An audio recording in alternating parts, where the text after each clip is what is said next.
Bismillahirrahmanirrahim. Assalamualaikum warahmatullahi wabarakatuh. Waalaikumsalam warahmatullahi wabarakatuh. Alhamdulillah, kabar sehat ya kita hari ini.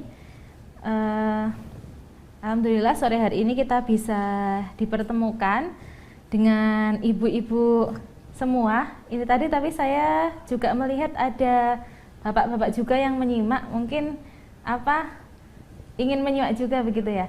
Alhamdulillah kita sore hari ini telah dipertemukan dalam keadaan sehat walafiat melalui kemudahan teknologi.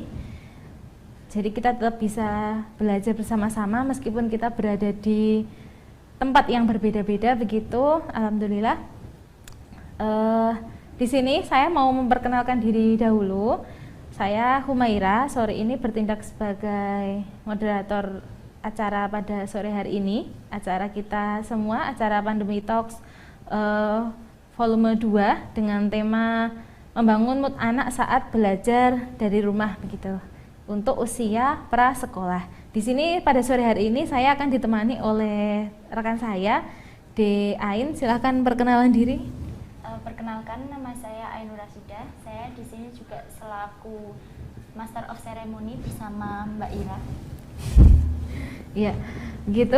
Untuk sore hari ini, seperti yang sudah kita nanti-nantikan begitu ya, kita akan membahas tentang membangun mood anak saat belajar dari rumah untuk usia prasekolah. Dan insya Allah sudah bergabung juga dengan kita, narasumber kita pada sore hari ini Ibu Siti Munawarah, SPD MPD. Bisa menyapa audiens Ibu Siti Munawarah. Assalamualaikum warahmatullahi wabarakatuh. Ya, suara saya dapat terdengar dengan jelas ya?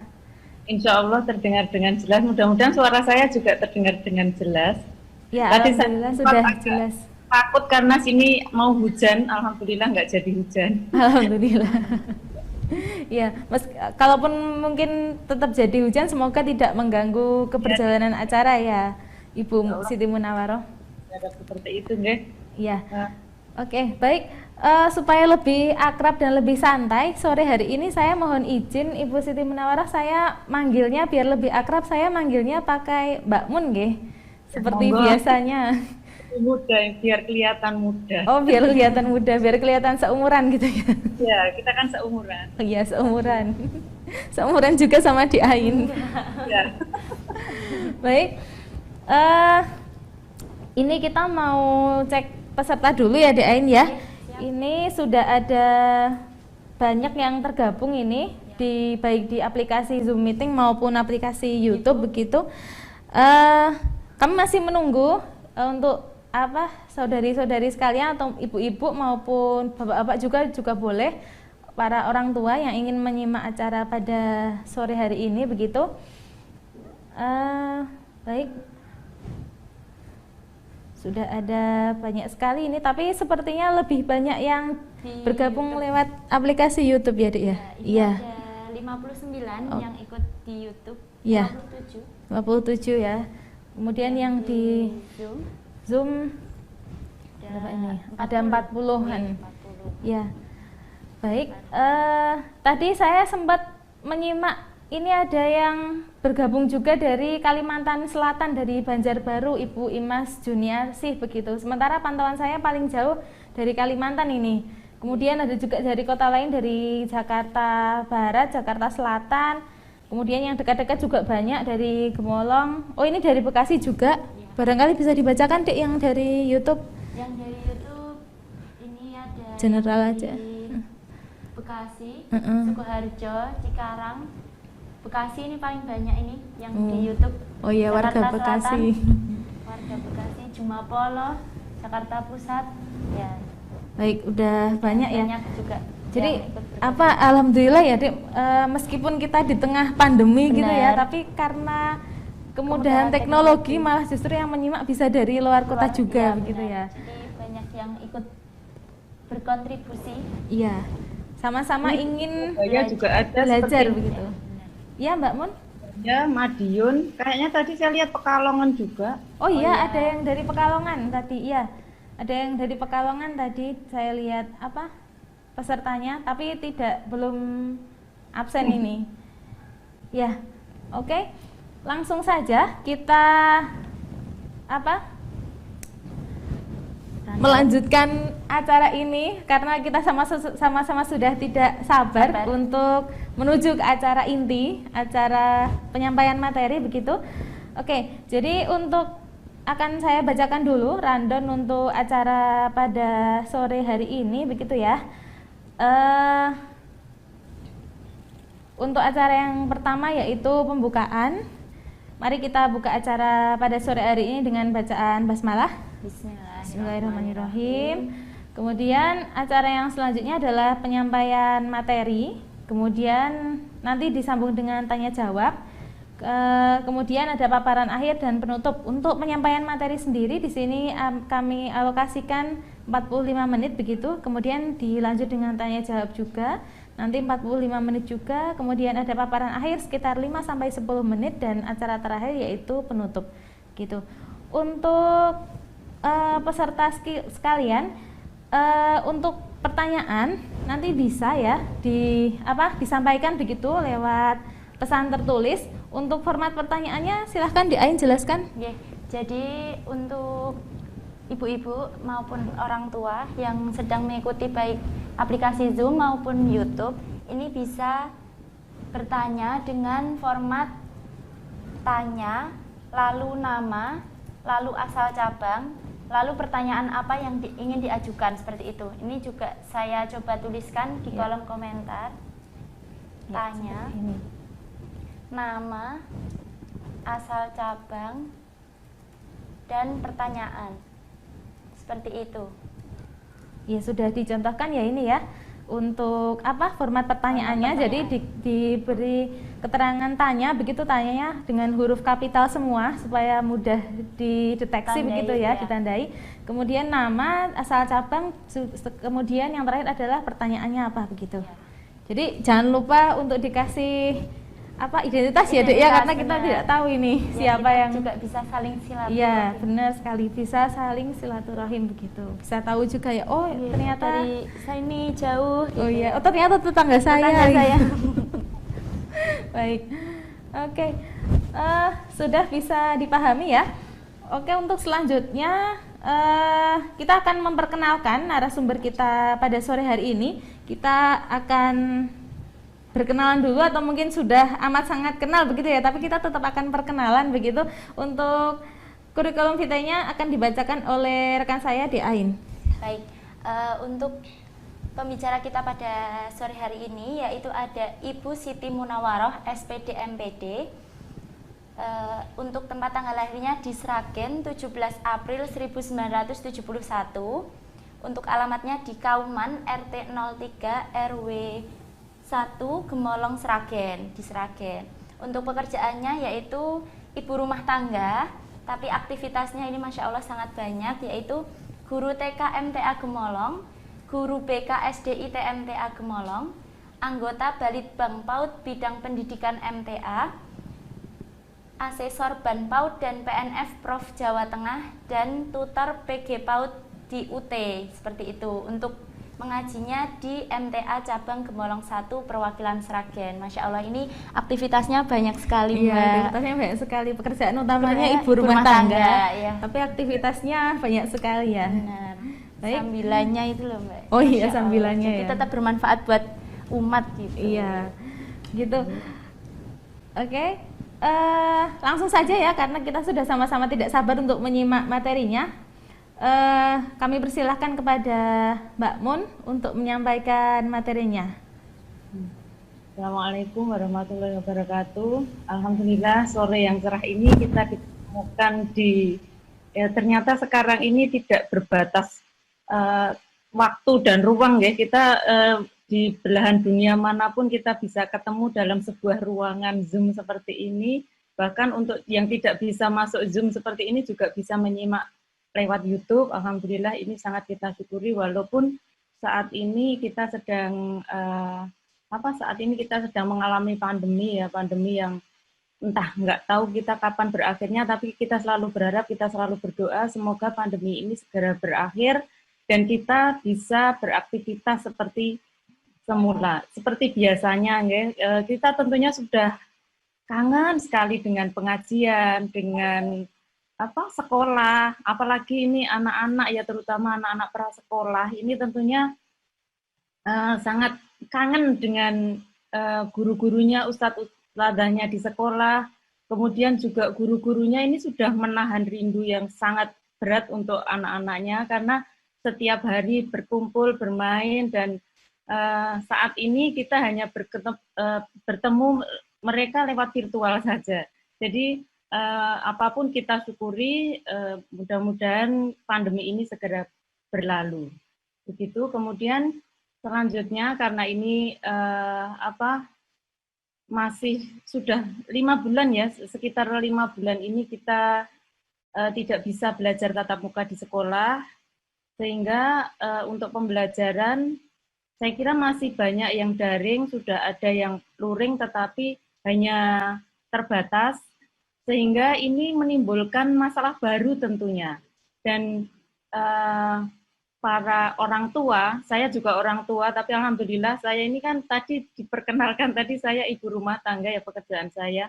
Alhamdulillah kalau saya sudah tidak untuk anak-anak untuk usia prasekolah sudah tidak ada, semuanya sudah besar-besar, tapi setiap hari saya juga berkecimpung dengan dunia anak-anak prasekolah. Nah, ini tentunya banyak sekali masalah, kendala, dan kita sebagai orang tua ini bagaimana kita bersikap dan tentunya anak-anak kita supaya tetap nyaman di rumah.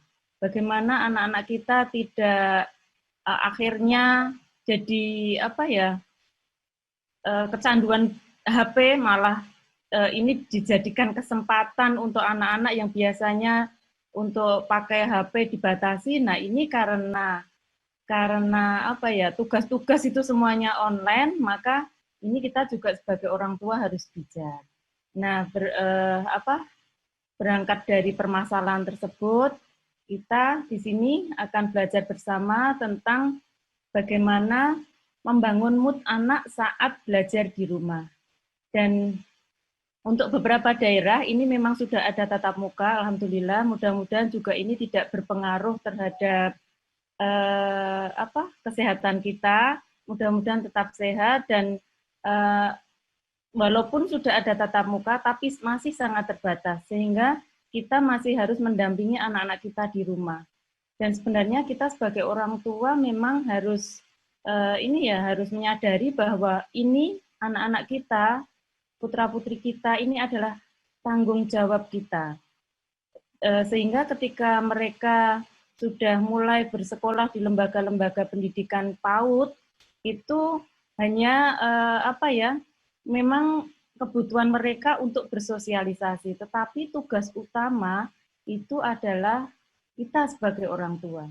Nah, di sini kita sebenarnya juga akan paham betapa tugas guru TK itu sangat luar biasa, karena ternyata tidak bisa diremehkan. Kalau dulu saya itu pernah mendengar, anak saya sekolah di TK cuma diajak tepuk, nyanyi, bermain, seperti itu. Nah, tapi ternyata ketika anak-anak belajar di rumah, kita sebagai orang tua kadang kewalahan. Bahkan kita sebagai ibu ya biasanya yang dekat dengan anak-anak, paling dekat dengan anak kita, kadang sampai harus keluar tanduk kita karena anak kita itu tidak tidak nurut dengan apa yang kita sampaikan.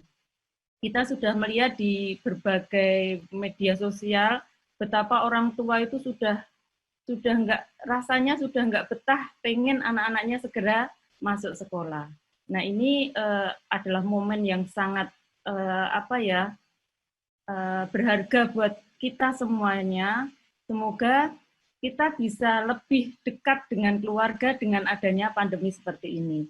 Nah, sebelum kita mengetahui tentang bagaimana cara kita membangun mood anak-anak kita sebelumnya belajar dulu tentang tugas-tugas perkembangan anak usia prasekolah.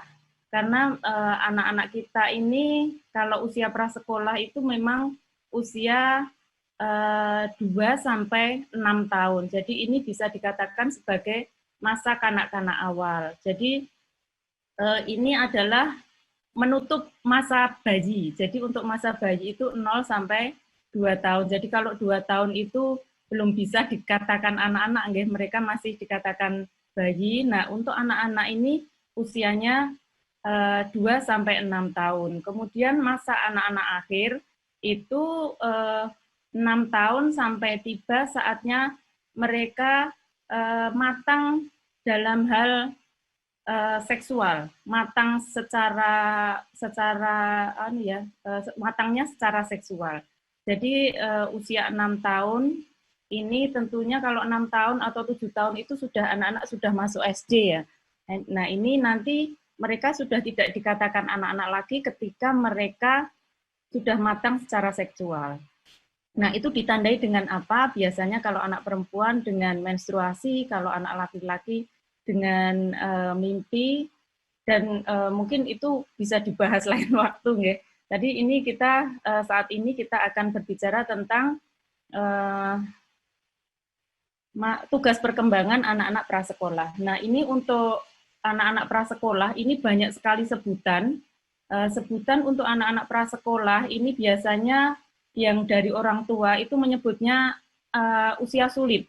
Kenapa disebut usia sulit? Karena memang anak usia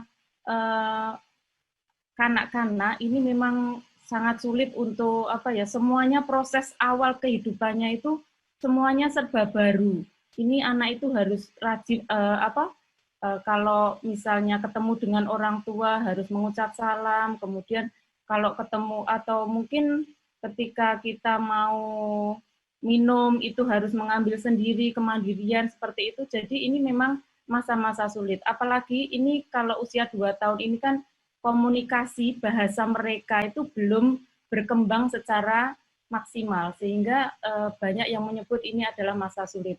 Kemudian ada lagi yang menyebut adalah usia prasekolah itu disebut usia bermain. Jadi memang dunia anak-anak usia sebenarnya mulai 0 ya, tapi ini karena tadi untuk masa kanak-kanak awal itu dimulainya 2 tahun, maka ini mereka ini memang masanya masa bermain. Sehingga kita sebagai orang tua harus memberi ruang dan waktu yang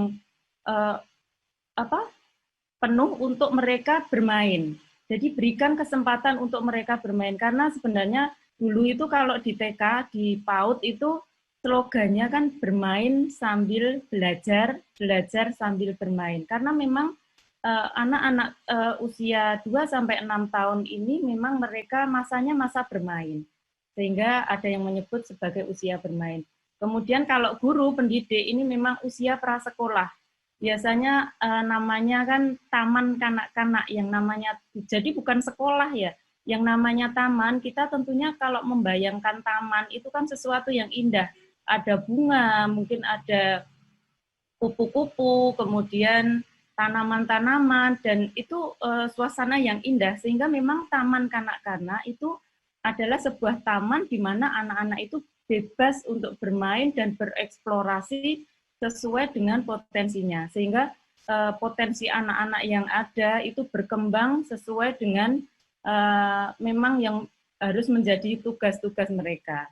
Kemudian selanjutnya ini sebutan untuk anak prasekolah itu adalah usia, ini bisa di-share share screen nggak Mbak Ira? Atau cukup saya seperti ini saja? Sebenarnya kan ada materinya, nggih. Bisa disebut usia kelompok. Nah, usia kelompok ini saatnya anak-anak untuk kebutuhan mereka untuk bersosialisasi. Jadi di sini anak-anak itu kalau hanya kita belajar di rumah, tidak pernah keluar rumah, ini mungkin perkembangan sosial emosionalnya tidak bisa berkembang dengan bagus karena kebutuhan mereka itu memang kebutuhan berkelompok. Sehingga banyak kita dapati anak-anak itu kan suka kalau mau main, kalau kita dulu zaman kita kecil itu kan mesti kalau mau main ampir-ampiran dengan teman-temannya. Yuk kita main, nah seperti itu. Itu karena memang usia prasekolah itu mereka disebut usia kelompok. Kemudian disebut juga sebagai usia menjelajah. Di sini mereka kadang kita sebagai orang tua itu sampai kerepotan menjawab karena mereka banyak sekali bertanya. Ini usia menjelajah, mereka bereksplorasi apa yang dia lihat, dia tidak paham, dia tanyakan. Dan ini kita sebagai orang tua harus paham bahwa alhamdulillah anak saya berarti sedang berkembang secara kognitif, secara bahasa, mungkin secara seni, fisik motorik semuanya berkembang ketika usia prasekolah ini. Kemudian bisa juga disebut sebagai usia meniru. Jadi usia meniru ini kita sebagai orang tua harus menjadi model yang benar-benar menjadi idola buat anak-anak kita. Jadi kalau anak-anak itu selalu meniru apa yang dilihat dan didengarnya. Jadi kita dalam sebuah keluarga itu kalau memberikan contoh ya contoh yang bagus. Jangan hanya kita misalnya memberi perintah dia ini sudah habis maghrib, yuk kita kamu harus belajar ngaji. Kita nyuruh anaknya belajar ngaji, tapi kita sendiri malah nyetel sinetron. Nah, ini kan berarti anak-anak bagaimana anak-anak ini bisa mengikuti apa yang kita perintahkan kalau kita sendiri tidak memberi contoh yang baik. Nah, ini makanya kita sebagai orang tua harus bisa menjadi contoh. Mereka akan meniru dan anak-anak adalah mesin fotokopi yang paling canggih. Jadi kalau mesin fotokopi itu ini misalnya mau difotokopi itu jelas sekali dan sampai saya juga pernah melihat ada seorang anak itu cara berjalan, cara bicara itu yang ditiru orang-orang yang dekat dengan dia. Biasanya ibunya yang ditiru, guys. Jadi monggo kita sebagai orang tua hendaknya menjadi contoh atau model yang baik. Jadi ibaratnya kita ini menjadi cermin. Kalau menjadi cermin ya menjadi cermin yang bagus, menjadi cermin yang bening supaya anak-anak kita juga bisa mengikuti seperti kita. Kemudian selanjutnya yang terakhir ini bisa disebut usia kreatif karena memang perkembangan otak sampai usia 6 tahun ini kan sampai 80%. Sehingga apapun yang kita sampaikan ke anak-anak ini biasanya akan membekas. Kemudian anak-anak juga sangat kreatif, bahkan lebih kreatif dari kita. Kadang kalau kita mungkin di sini ada beberapa yang pendidik PAUD ya. Mungkin tadi ada yang dari Pekalongan, sepertinya itu dari KB atau TK. Itu kalau melihat ketika mereka dikasih mainan balok, itu mereka luar biasa, balok atau Lego ya, mereka luar biasa bisa membuat sebuah bangunan yang mungkin kita sendiri sampai wow kok bisa seperti ini ya. Itu karena mereka benar-benar kreatif. Jadi saya yakin bunda-bunda ini yang menyimak pasti di rumah juga mengalami seperti itu. Ternyata ini anak saya ini ternyata kok pinter sekali ya. Nah, ini kita kesempatan untuk mendoakan. Jadi apapun yang kita sampaikan ke anak kita ini insya Allah menjadi doa. Besok kalau besar jadi arsitek ya Dek ya, besok kalau besar menjadi presiden ya Dek ya. Ini ketika mereka membuat sebuah karya karena mereka kreatif ini kita bisa memberikan penguatan-penguatan seperti itu. Selanjutnya untuk tugas perkembangan anak-anak ini Mbak Ira, halo? Ya, Ibu. Ini bisa share screen nggak, Mbak? Sakit Ibu, monggo. Jadi nanti biar ini lebih apa? Oke, sakit Ibu, sakit share screen. Jenengan yang share screen atau saya? Jenengan sakit.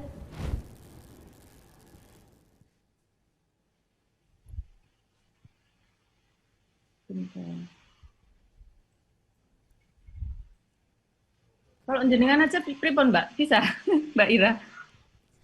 Sakit, guys, kedap.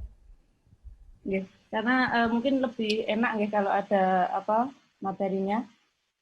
Saya lanjutkan sambil nunggu share screen supaya yang menyimak ini bisa langsung melihat nggih, mungkin nanti bisa untuk referensi juga. Untuk tugas perkembangan masa kanak-kanak ini yang pertama adalah keterampilan fisik. Jadi sebenarnya untuk usia 2 sampai 6 tahun ini semua aspek perkembangan akan berkembang dan ini menjadi tugas perkembangan anak-anak prasekolah. 6 aspek perkembangan tersebut adalah 6 nilai agama dan moral, kemudian fisik motorik, kemudian kognitif, bahasa, seni, kemudian yang terakhir adalah sosial emosional. Nah, ini untuk yang pertama mempelajari keterampilan fisik. Jadi anak-anak ini karena usia mereka itu memang usia pertumbuhan, fisiknya itu harus benar-benar berkembang. Perkembangan untuk fisik itu paling tidak untuk anak-anak usia TK itu mampu untuk berlari, untuk mengangkat kaki, melompat, menendang bola, kemudian mengayunkan tangan dan sebagainya. Ini kalau di TK ini semua insya Allah sudah direncanakan oleh gurunya. Jadi guru TK itu ternyata guru TK, guru PAUD ya, guru PAUD itu ternyata tidak tidak hanya sekedar datang terus ngajar terus pulang gitu, enggak. Ternyata guru PAUD itu repotnya luar biasa karena harus merencanakan hari ini mereka 6 aspek perkembangan ini apa yang saya kembangkan sehingga nanti anak-anak ini bisa menyelesaikan apa yang menjadi tugas-tugas perkembangannya. Kemudian yang kedua, belajar menyesuaikan diri dengan lingkungan, terutama dengan teman-teman seusianya. Nah, ini berarti kalau tadi 6 aspek, ini masuknya di sosial emosional. Karena mereka harus menyesuaikan diri dengan lingkungan. Dan ini mereka makanya sekolah. Mungkin ada program homeschooling, itu nggak masalah, tetapi tetap mereka itu sangat membutuhkan yang namanya berinteraksi dengan teman-temannya. Kemudian tugas perkembangan yang lain selanjutnya adalah mulai mengembangkan peran sosial sebagai pria atau wanita yang tepat. Nah, ini kita sebagai orang tua mestinya harus memahami bagaimana kalau kita itu punya anak laki-laki, itu mainan-mainannya itu kita arahkan untuk yang yang memang untuk laki-laki, yang perempuan ya kita arahkan yang perempuan. Mungkin agak susah juga, ini tergantung dengan lingkungannya. Mungkin kalau punya anak perempuan kebetulan bermainnya dengan anak laki-laki, ini pasti anak ini menjadi tomboy. Seperti ini mungkin kita juga perlu mengarahkan anak-anak kita ini supaya mereka itu benar-benar berkembangnya sesuai dengan gendernya masing-masing. Jangan sampai nanti sampai besar sudah terbiasa anak ini nggak mau pakai rok misalnya, anak perempuan nggak mau pakai rok seperti itu. Ini juga nanti akan berpengaruh sehingga cara berpikirnya juga nanti jadi akan berbeda. Ketika dia itu seharusnya jadi seorang wanita itu lembut, nanti jadi ibu rumah tangga itu, tapi kalau dari kecil sudah pergaulannya dengan laki-laki sampai besar dan kita tidak mengarahkan, mungkin saja bisa keluar dari kodratnya, mungkin seperti itu. Jadi tugas perkembangannya mereka harus bisa berperan sebagai wanita atau pria. Kemudian selanjutnya mengembangkan keterampilan dasar membaca, menulis, dan berhitung. Nah, ini mengembangkan ya. Jadi tidak, kalau di TK itu kan tidak boleh diajari calistung. Itu memang ada beberapa alasan, tetapi mereka ini termasuk tugas perkembangan anak ini untuk mengembangkan keterampilan dasar. Jadi kalau di TK itu jenengan jangan pernah menuntut guru-gurunya untuk anakku lulus TK harus sudah bisa membaca. Kalau seperti itu, anak-anak pasti belajarnya tidak akan nyaman, tidak akan bisa enjoy, karena anak-anak tentunya kalau belajar itu dengan bermain, dengan bernyanyi, bercerita, pokoknya yang menyenangkan. Sehingga keterampilan calistung ini pun dapat tercapai, tetapi dengan kegiatan-kegiatan yang menyenangkan. Kemudian selanjutnya mengembangkan pengertian-pengertian yang diperlukan untuk kehidupan sehari-hari. Nah, ini pengembangan bahasa, pengembangan bahasanya ini termasuk kosakata anak perlu kita kembangkan. Nah, untuk di PAUD, untuk di TK itu biasanya kan sudah ada bagaimana anak-anak harus mengenal kosakata, mungkin kosakata yang didapat anak ketika mereka di rumah dengan ketika belajar di sekolah ini akan sangat berbeda. Ketika di sekolah dia akan mendengar kosakata dari teman-temannya.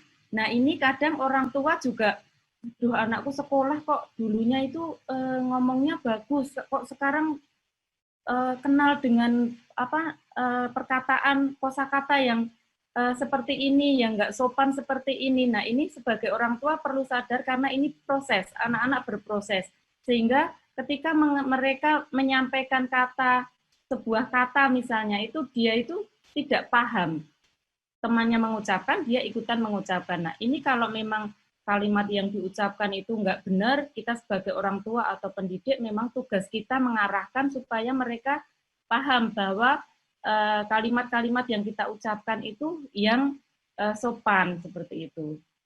Kemudian mengembangkan hati nurani, pengertian moral dan tata tingkatan nilai. Ini hubungannya dengan pengembangan aspek perkembangan nilai agama dan moral ya. Jadi anak-anak kita arahkan kalau di kita itu yang dikenal dengan akhlakul karimah. Kita anak-anak kita sebagai orang tua itu wajib membimbing anak-anak kita supaya mereka mempunyai akhlak yang mulia, akhlak yang santun, dan mereka menjadi anak yang punya sopan santun tentunya, tidak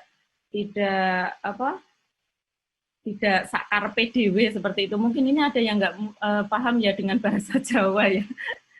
Kemudian selanjutnya mengembangkan sikap terhadap kelompok-kelompok sosial. Nah, ini kalau mereka bersekolah, ini mereka bisa untuk mengembangkan bagaimana mereka berteman. Mereka ketika berteman itu tidak boleh pilih-pilih. Kita tahu, mungkin yang punya anak kecil, yang ibu-ibu pun dulu saya yakin pernah punya anak kecil, di TK, di PAUD juga seperti itu. Sering anak-anak itu, aku bolomu, aku gak bolomu, nah seperti itu. Nah, ini tugas mereka itu harus paham bahwa mereka harus bisa berteman dengan siapapun, karena teman-teman semua teman-teman ini adalah teman kita. Jadi tidak boleh pilih-pilih. Ini nanti akan sangat berpengaruh ketika tugas perkembangan ini tidak dicapai ketika mereka usia prasekolah. Nanti ketika dewasa berteman pun pilih-pilih. Bapak Ibu semua mungkin ini ya pernah ya, wah kayak kalau Mbak itu kalau berteman sukanya pilih-pilih, kalau berteman sama saya nggak mungkin dia mau. Nah, seperti itu. Itu mungkin karena tugas perkembangan pada saat mereka usia prasekolah ini belum belum selesai, sehingga ketika dewasa akan sangat berpengaruh. Kemudian yang ke-8 adalah mencapai kebebasan pribadi. Jadi anak-anak tugas perkembangan mereka itu bisa bebas untuk bereksplorasi dengan segala kemampuannya. Ini memang kalau mungkin sekarang ini bebas merdeka belajar seperti itu ya. Mereka bebas untuk memilih apa yang dia suka, memilih apa yang dia inginkan untuk mengetahui sesuatu, mungkin banyak bertanya, mungkin ketika melihat sesuatu yang baru dia penasaran, itu dia akan bereksplorasi, ini ada apanya ya. Mungkin kita punya anak-anak banyak yang ketika membelikan mainan baru, itu mobil-mobilan misalnya, ini mobil kok bisa jalan sendiri, ini anak penasaran dibongkar, tapi dia tidak bisa mengembalikan. Ini jangan dimarahin anak seperti ini. Kita syukuri saja, alhamdulillah anak saya sedang berkembang. Seperti itu ketika kita punya pemikiran seperti itu, sehingga kita nggak akan marah, tapi memang kadang jadi emosi juga ya. Jadi emosi ketika kita mainan yang harganya mahal tahu-tahu dibongkar sehari cuma berusia 2 atau 3 jam saja. Tapi insya Allah ini adalah dalam rangka untuk memenuhi atau menyelesaikan tugas perkembangan anak-anak kita. Kemudian selanjutnya, nah ini ada tips ya. Nah ini karena kita saat ini baru masa pandemi, anak-anak belajarnya di rumah. Nah ini untuk supaya anak-anak bersemangat belajar di rumah, tadi kita sudah paham bahwa tugas perkembangan anak-anak seperti itu, secara fisik motorik bagaimana, secara bahasa bagaimana, kemudian secara sosial seperti apa, tadi di tugas perkembangan yang harus mereka selesaikan seperti itu, kita sudah memahami. Nah ini ada beberapa tips untuk kita agar anak-anak kita itu tetap semangat belajar walaupun mereka berada di rumah. Yang pertama, ini tetap lakukan aktivitas seperti biasa. Nah ini monggo untuk anak-anak kita tetap bangunnya itu tetap bangun pagi, diawali dengan bangun pagi, nggih. Karena walaupun tidak bersekolah, tetapi tetap lakukan aktivitas itu seperti biasa, supaya anak-anak merasa bahwa ini sebenarnya bukan hari libur, tetapi ini anak-anak harus belajar dan bermain. Kemudian ini misalnya ya tetap bangun pagi, kemudian melaksanakan sholat subuh, kalau bisa berjamaah, ya dibiasakan. Mungkin kalau untuk bangun subuh itu agak susah, ini dibiasakan. Mungkin ibunya perlu ekstra sabar, harus menggendong atau mungkin membangunkannya dengan cara yang menyenangkan supaya anak-anak kita mau melakukan aktivitas. Kemudian juga sarapan seperti biasa. Kemudian setelah itu ada beberapa anak itu yang pagi itu memang bersiap berseragam karena selayaknya sekolah. Ini kalau orang tua di rumah itu biasanya bisa mendampingi, bahagianya kalau kita sebagai ibu rumah tangga, artinya tidak keluar rumah untuk bekerja, itu memang idealnya seperti itu ya ibu rumah tangga itu. Tetapi kalau memang harus keluar ya kita atur, kita manajemen waktu kita. Jadi tetap lakukan aktivitas seperti biasa, jangan dibiarkan anak-anak kita bermalas-malasan. Kita sebagai orang tua harus tetap tegas kepada anak-anak, bukan galak ya, tetapi tegas. Ini waktunya ini waktunya ini, seperti itu. Kemudian yang kedua, ciptakan ruang belajar yang nyaman dan menyenangkan. Nah ini karena mereka setiap hari sekarang belajar di rumah, kita sebagai orang tua ya kita, apalagi sebagai ibu ya, ini ciptakan ruang belajar yang nyaman. Jadi ini dimanapun ya, karena ruang belajar itu bisa di mana saja, tidak harus dikhususkan ini kamu belajarnya di kamar di sini, tidak. Tetapi untuk anak-anak prasekolah ini belajarnya bisa dimanapun. Oleh karena itu buat suasana rumah itu yang mungkin agak berbeda ya. Mungkin kita agak repot sedikit. Kok ini sekarang ini ya kamarku kok sekarang ada balon-balonnya ya. Nah ini kan kejutan buat anak-anak, sehingga mereka senang, ini kok kayak di sekolahan ya Maya. Nah seperti itu anak-anak akan senang, karena memang anak-anak itu suka dengan warna-warna yang mencolok, bentuk-bentuk yang lucu, kemudian dengan hiasan-hiasan seperti itu anak-anak justru banyak belajar. Ini kok warnanya apa ya, maka aku belum tahu ya ini warnanya. Itu mungkin karena warna campuran ya, bukan warna dasar, mereka bisa bertanya. Jadi untuk menciptakan ruang belajar yang nyaman dan menyenangkan ini kita memang agak sedikit capek dulu awalnya, tetapi insya Allah ini ketika anak-anak kita sudah moodnya sudah keluar, kok ini beda sekali ya. Anak-anak itu kan pasti pengamat yang luar biasa, nggih. Misalnya di sekolah itu bu gurunya kemarin di jendelanya belum ada lampionnya. Ketika ada lampion, anak-anak belum pernah, ini kok ada yang beda ya seperti itu. Saya sering mendapati anak seperti itu karena mereka memang pengamat yang bagus ya. Jadi di rumah monggo ciptakan ruang belajar yang aman, yang nyaman dan menyenangkan. Tidak harus ibu sendiri yang membersihkan, tetapi anak-anak kita libatkan, mereka pasti akan lebih suka. Kemudian selanjutnya saya kira untuk menciptakan ruang belajar yang aman dan menyenangkan ini sudah ibu-ibu semuanya sudah ini ya sudah mahir. Jadi untuk cucian-cucian atau mungkin setrikaan yang banyak itu segera diselesaikan ketika mereka tidur sehingga mereka tidak melihat sesuatu yang tidak membuat mereka nyaman, gitu. Bisa ruang belajarnya di ruang tamu, bisa di ruang tengah, bisa di kamar, bisa bahkan untuk belajar ini pun di dapur bisa. Jadi dimanapun mereka bisa belajar. Kemudian selanjutnya buat agenda belajar. Ini tentunya jadwal ya, ini lebih ke jadwal belajar atau mungkin jadwal dari bangun tidur sampai tidur lagi karena dalam keseharian anak itu sebenarnya adalah belajar. Sehingga kita agar anak-anak itu terbiasa disiplin, tertib dan kita sendiri enak, itu kita buat agenda belajar yang ini dibuat bersama anak-anak, tidak kita buat sendiri. Ketika bersama anak-anak nanti ada semacam diskusi dengan anak-anak. Nanti Dek, ini jam 4 adik harus mandi. Kalau misalnya jam 4 lebih 15 menit adik tidak mandi, maka adik harus seperti apa. Jadi kesepakatan dengan anak. Seperti itu. Jadi buat agenda belajar atau mungkin kegiatan harian ya, jadwal kegiatan harian. Sehingga ini akan lebih memudahkan semuanya dalam menjalani aktivitas dalam sehari. Kemudian beri kesempatan untuk istirahat, bermain, ice breaking. Jadi karena tadi memang usia 2 sampai 6 tahun ini adalah usia bermain, maka kebutuhan mereka itu memang banyak bermain.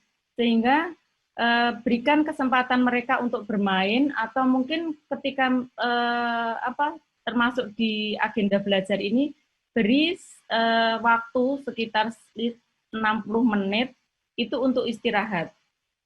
Jadi untuk anak-anak itu tidur siang itu masih sangat diperlukan sehingga mereka bisa mengumpulkan energi lagi setelah tidur siang, nanti dia akan mulai bermain dan belajar lagi. Kemudian selanjutnya beri tugas. Anak-anak ini memang sebaiknya kita beri tugas karena kalau tidak kita beri tugas biasanya anak-anak akan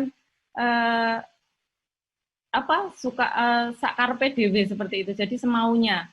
Tapi ketika kita beri tugas ini tidak harus tugas, maksudnya tugas bisa life skill, bisa tugas yang tidak seperti sekolah ya, tidak tugas kamu harus nulis ini dari halaman ini sampai ini, itu enggak. Tetapi tugasnya mereka diberi tugas, misalnya bangun tidur harus merapikan tempat tidurnya sendiri, menata. Kadang kan kalau tidur itu spraynya agak jadi kusut, kemudian bantalnya ada yang sampai jatuh. Nah ini anak diberi tugas untuk menata kembali tempat tidurnya. Walaupun nanti dia itu menatanya tidak begitu rapi, tetapi ini memang berarti anak ini sudah mau melaksanakan. Dan selanjutnya kita sebagai orang tua harus memberikan dukungan. Memberikan dukungan supaya anak ini benar-benar mau melaksanakan tugas-tugas yang diberikan kepada dia. Ini dukungan ini maksudnya scaffold, kalau di istilah di PAUD itu scaffolding ya, dukungan atau mungkin bantuan lah, sedikit bantuan ketika merapikan tempat tidur. Kok anak ini belum bisa rapi, orang tua, dia ini seperti ini loh, bantalnya ditaruh di sini yang rapi, jangan miring, misalnya seperti itu. Jadi diberi dukungan. Setelah dia melakukan, itu silakan diberi reward, penghargaan. Penghargaan tidak harus berwujud hadiah-hadiah yang mahal, enggak. Tetapi anak itu cukup kita peluk, atau mungkin dikasih jempol anak hebat, seperti itu, mereka sudah merasa pekerjaannya dihargai. Nah ini ketika mereka merasa senang, itu pasti mereka bersemangat. Besok lagi pasti dia mau melakukan. besok pasti adik lebih rapi lagi. Seperti itu. Jadi segala sesuatu yang dilakukan anak dengan baik itu kita wajib memberi reward. Tetapi kalau mereka tidak melaksanakan tugas dengan baik, kita tadi sudah membuat kesepakatan dengan anak, misalnya tadi kan yang saya contohkan mandi, nggih. Kalau ini tidak tempat tidur yang tidak dirapikan, nanti berarti adik dikurangi untuk punishment, untuk hukuman, sebenarnya bukan hukuman ya. Punishment itu bisa mengurangi satu kesenangan anak misalnya. Jadi misalnya adik pengennya hari ini makan buah jeruknya dipending besok misalnya seperti itu. Kemudian ini masuk ke dunia anak. Kita agar anak-anak ini semangat belajar di rumah, ini kita sebagai orang tua itu masuk dulu ke dunia mereka, masuk ke dunia anak-anak. Bagaimana toh anak-anak itu, kita kan juga pernah kecil ya, waktu kecil kita senengnya seperti apa. Jadi kita masuk ke dunia anak, enggak apa-apa kita ngomong sama anak-anak seolah-olah kita adalah temannya anak kita. Jadi setelah kita masuk ke dunia anak, anak menerima kita, nah kemudian anak-anak ini kita bawa ke dunia kita. Jadi apapun pesan-pesan yang akan kita sampaikan, insya Allah ketika kita sudah masuk dunia anak, sudah mengetahui kemauan anak seperti apa, anak itu maunya A, berarti kita harus seperti ini. Kita mau menyampaikan supaya anak ini mau tertib atau mungkin rajin dalam sholat, itu kita bisa menyampaikan ke anak-anak dengan lebih mudah ketika kita sudah masuk ke dunia anak. Kemudian yang selanjutnya, bangun komunikasi yang efektif dengan anak. Nah, ini kesempatan ketika belajar di rumah ini, memang kesempatan kita sebagai orang tua untuk membangun komunikasi yang efektif dengan anak-anak kita. Kalau biasanya kita ketemu anak kita itu jarang, sekarang dari pagi sampai dari mau tidur sampai bangun, dari mau tidur lagi, itu kan kita bersama anak-anak kita terus. Jadi di sini kita manfaatkan kesempatan ini untuk membangun komunikasi yang efektif dengan anak kita, dengan keluarga kita, dengan suami kita, dengan istri kita. Jadi keluarga menjadi berkomunikasi lebih bagus lagi, sehingga tentunya akan kualitas kehidupan rumah tangga kita akan lebih bagus, dan ini sangat berefek, sangat berakibat yang luar biasa terhadap anak-anak kita. Mereka akan sangat bangga, akan sangat bahagia ketika komunikasi dalam keluarga kita ini terjalin dengan baik. Kemudian beri contoh yang baik. Tadi sudah saya sampaikan ya, karena usia anak prasekolah adalah usia meniru, sehingga kita seharusnya memberikan contoh yang baik. Kemudian selanjutnya pelajari tipe gaya belajar anak. Nah ini kita kadang yang nggak bisa memahami sebagai orang tua. Kadang ini anak ini kalau diajak belajar kenapa cuma lari ke sana, lari ke sini, nggak mau duduk diem gitu, nggak mau. Nah ini kita memang harus mempelajari tipe atau gaya belajar anak-anak kita. Kalau memang anak kita itu cara belajarnya mereka itu kinestetik, mereka itu pasti nggak bisa diam. Jadi ketika kita ngajari hafalan misalnya seperti itu, anak kita kok lari ke sana kemari, itu ya memang seperti itu. Dia itu energinya mungkin agak berlebih, ya. Dia berkembang cara belajarnya itu kinestetik. Justru ketika dengan bergerak, dia akan bisa merekam apa yang kita sampaikan. Jadi jangan merasa, lah aku ngomong cuma dicuekin, aku hafalan sendiri, misalnya diajak hafalan hadis atau mungkin hafalan surat pendek atau mungkin hafalan doa-doa, tapi tahu-tahu loh, ini anak ini bisanya kapan ya? Ternyata memang dengan bergerak, anak ini bisa belajarnya memang dengan bergerak. Ada yang dengan tipe audio. Audio itu dia mendengar. Ketika dia mendengarkan, itu dia cepat sekali menangkap apa yang kita sampaikan. Kemudian ada satu gaya belajar lagi yang secara visual. Kalau dia melihat, dengan melihat itu dia lebih cepat. Misalnya kalau anak-anak belum bisa membaca ya mungkin dengan gambar-gambar seperti itu anak-anak akan lebih mudah. Jadi gaya belajar anak itu ada 3 tadi, yang secara visual, kemudian auditori, kemudian kinestetik. Nah, ini ada beberapa anak yang cara belajarnya gabungan antara audio dengan visual, kemudian ada yang kinestetik dengan visual seperti itu. Jadi memang kita harus memahami anak kita sendiri tentunya, karena mereka yang akan belajar dengan kita di rumah. Kemudian ini yang paling penting, siapkan makanan atau logistik untuk anak-anak kita, atau mungkin mainan kesukaan anak supaya mereka lebih semangat untuk belajarnya. Jadi makanan tentunya kita mengarahkan anak-anak untuk makan makanan yang sehat. Kemudian mainan memang di rumah kita mainan juga tidak harus beli yang mahal-mahal, tapi apapun yang ada di rumah ini bisa kita jadikan mainan juga. Kalau misalnya ada kardus-kardus atau kardus yang mungkin agak tebal, itu mungkin dari wadah pasta gigi atau mungkin kardus susu, itu jangan dibuang. Anak-anak itu suka untuk bermain seperti itu, dibuat balok-balok seperti itu suka. Asal ditemani orang tua, nggak. Kalau cuma ini ada banyak kardus, silahkan bermain di sini, itu anak-anak nggak akan suka. Coba kalau orang tuanya, ini loh Dek, ini kardus ini ternyata bisa dipakai buat kereta-keretaan misalnya, itu pasti mereka akan suka. Ini untuk selanjutnya. Nah, ini sebenarnya aktivitas apa saja tuh yang bisa kita mainkan di rumah bersama anak-anak kita. Ini tentunya banyak sekali ya yang dapat kita lakukan. Yang pertama ini olahraga.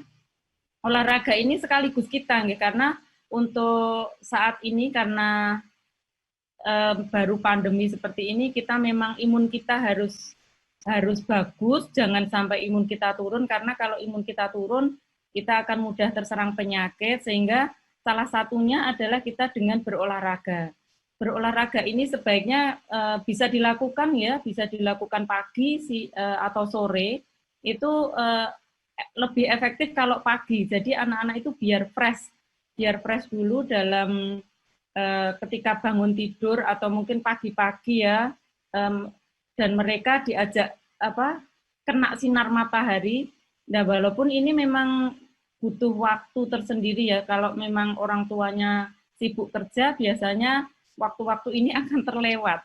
Tetapi kita tetap ada momen-momen mengajak anak untuk berolahraga, karena tadi tugas perkembangan anak itu kan mengolah fisiknya.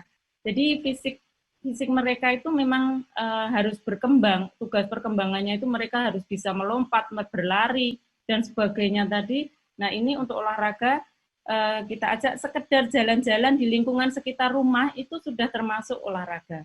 Atau sekarang kalau misalnya mau senam di rumah, itu di YouTube, sekarang fasilitas di online itu banyak sekali, kita bisa senam untuk anak-anak, misalnya senam pinguin, atau mungkin senam bebek atau senam apalah, banyak sekali. Kita bisa nyetel muter dari YouTube, kita mengikuti bersama anak-anak kita, atau bagus lagi bersama keluarga, ayah, ibu, kakak, adik, semuanya diajak olahraga. Nah, setelah olahraga harus banyak minum air putih, sehingga kita bisa mendapatkan momen-momen bersama keluarga. Jadi mungkin juga bisa kita ajak untuk lomba. Coba ayah sama adik lomba mengambil bola misalnya. Ini kan semacam bermain, tetapi sebenarnya dengan anak-anak kita ini belajar. Misalnya kalau di rumah itu ada, nggak usah beli, seadanya saja di rumah. Misalnya adanya cangkir atau mungkin apa yang warna-warni, anaknya disuruh coba nanti adik mengambil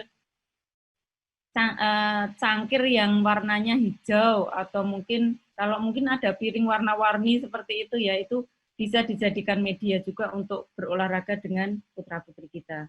Kemudian yang kedua, membaca buku. Nah, ini ternyata buku itu sangat penting buat anak-anak, karena untuk literasi anak, buku itu kan jendela ilmu. Ketika anak-anak kita sudah senang dengan buku, insya Allah ketika kita libatkan untuk kita ajak untuk membaca buku, mereka pasti akan suka. Untuk anak-anak usia prasekolah, untuk buku yang disiapkan, buku-buku yang menarik tentunya, yang ada gambarnya, ada warnanya agak mencolok, seperti itu mereka pasti akan suka. Nah ini untuk membaca buku ini, buku apapun atau mungkin yang penting mereka itu senang dengan buku. Mereka tidak usah dituntut untuk bisa membaca karena memang usia prasekolah itu memang mereka belum bisa membaca, gitu. Tetapi ketika mereka dekat dengan buku itu mereka akan nanti lebih pinter tentunya karena dengan buku itu mereka akan tahu segala hal. Kemudian melakukan percobaan sains. Ini untuk percobaan sains ini memang kita sebagai orang tua kadang mungkin perlu perlu belajar juga karena mungkin anak kecil itu sainsnya apa ya, misalnya seperti itu kan. Kalau di sekolah guru-guru itu sudah pinter-pinter membuat pelangi, mungkin gunung meletus. Nah kalau sekarang mau melakukan percobaan atau sains ini kita juga kita lakukan tiap hari, mungkin kita jadwalkan 1 bulan sekali. Jadi nanti anak-anak pasti akan menunggu. Besok kita apa lagi ya, misalnya seperti itu. Atau ini juga bisa mudah kita lakukan, misalnya mencampur warna. Kita medianya kalau misalnya nggak bisa beli pewarna, itu bisa dari pewarna alam, itu pun kita beli ya. Tapi pewarna itu kalau beli nggak mahal kok. Biasanya harganya nggak sampai 5.000. 5.000 itu sudah dapat untuk percobaan sains mencampur warna. Jadi nanti anak-anak akan senang kan kalau mencampur warna itu bisa dengan air, kita kasih pewarna seperti itu, nanti warna kita kenalkan warna merah, kuning, biru. Nanti ini kalau dicampur ini jadi apa ya, Dek? Nanti mereka akan berpikir di situ. Kita rangsang kognitif mereka. Bisa juga untuk ini langsung nggak usah beli yang di rumah. Dek, hari ini yuk kita buat teh yuk. Itu kan juga percobaan. Ini dikasih gula, ketika dikasih air diaduk, loh gulanya kemana, Dek? Nah ini kan termasuk percobaan sains sederhana juga. Kemudian selanjutnya mendongeng. Nah ini ternyata kita sebagai ibu itu harus punya kemampuan untuk mendongeng. Ini ada hubungannya dengan buku ini ya. Jadi membaca buku tadi, untuk mendongeng ini kita sebagai orang tua mungkin perlu belajar lagi. Kalau guru-guru PAUD itu sudah pinter-pinter mendongeng, tetapi kita biasakan, saya sering menyampaikan, kita sebagai ibu itu sebaiknya setiap hari itu ada ritual dongeng sebelum tidur untuk anak-anak kita. Insya Allah ini akan sangat bermanfaat. Sehingga ketika mau tidur itu kan anak-anak posisinya sudah ngantuk, sudah capek, sudah rileks. Jadi itu gelombang otaknya sudah turun. Nah di situ kita bisa memberikan pesan-pesan untuk anak-anak kita. Jadi kalau bisa dongeng ini sampai selesai, anak baru tidur. Jangan anak terus sampai ketiduran. Kalau bisa dibuat seperti itu. Ya, ini intinya memang orang tua harus bisa mendongeng. Karena mendongeng ini sangat bermanfaat untuk anak-anak untuk menyampaikan pesan-pesan moral, pesan-pesan ketika kita ingin meluruskan anak-anak supaya anak ini lebih rajin, lebih taat beribadah, itu bisa lewat dongeng. Sehingga anak-anak ini dongengnya itu kan terkesan dongeng orang lain, tetapi akhirnya dia akan berpikir, kok aku ya seperti itu, kok itu kayak aku ya, aku nggak mau seperti itu. Nah, ini akan bisa merubah perilaku anak-anak kita. Ini untuk kegiatan yang bisa dilakukan. Kemudian selanjutnya memasak. Nah, memasak ini kadang kalau anak kita libatkan dalam memasak, ini memang agak merepotkan, malah ganggu, nggak selesai seperti itu. Tetapi ini akan sangat menyenangkan ya. Kita kalau misalnya beli wortel itu ya anak kita kasih satu. Kalau wortel agak keras ya untuk diiris ya. Mungkin bisa bayam atau mungkin yang lebih lebih nggak keras gitu. Mungkin wortel juga ada yang empuk juga. Jadi kita libatkan mereka di situ di dapur itu ternyata kita bisa banyak belajar dengan anak-anak. Ketika kita mau goreng tahu atau tempe, itu bisa kita belajar matematika juga di dapur. Dek, ini tahunya bentuknya apa ya, Dek? Adik tahu nggak? Itu kotak, misalnya seperti itu. Ini kan berarti mereka sudah memahami matematika, geometri, bentuk-bentuk geometri. Coba ini yang segi 4, nanti tahunya kan mau digoreng, Dek. Ini coba dibuat bentuk segitiga, kira-kira bisa nggak ya, Dek? Ini sebelum dibentuk segitiga, kita hitung dulu tahu yang kotak misalnya. Oh, ini ada 5. Kalau nanti diiris jadi segitiga, bisa nggak? Terus diiris. Nah, ini bentuknya segitiga, Dek. Sekarang jadi berapa jumlahnya? Ini di sini sudah belajar matematika. Jadi ternyata dimanapun kita bisa belajar, termasuk memasak. Ini jangan takut kalau dapurnya nanti jadi berantakan, jadi kotor. Justru nanti anak-anak kita arahkan, yaudah ini dapurnya jadi kotor, kita bereskan, sampahnya kita buang, nanti kita kumpulkan, nanti terus kita buang di tempat sampah, misalnya seperti itu. Ini kan penanaman life skill juga, penanaman akhlak juga, penanaman disiplin juga. Kemudian selanjutnya berkebun. Nah, ini berkebun ini lagi demam sepertinya.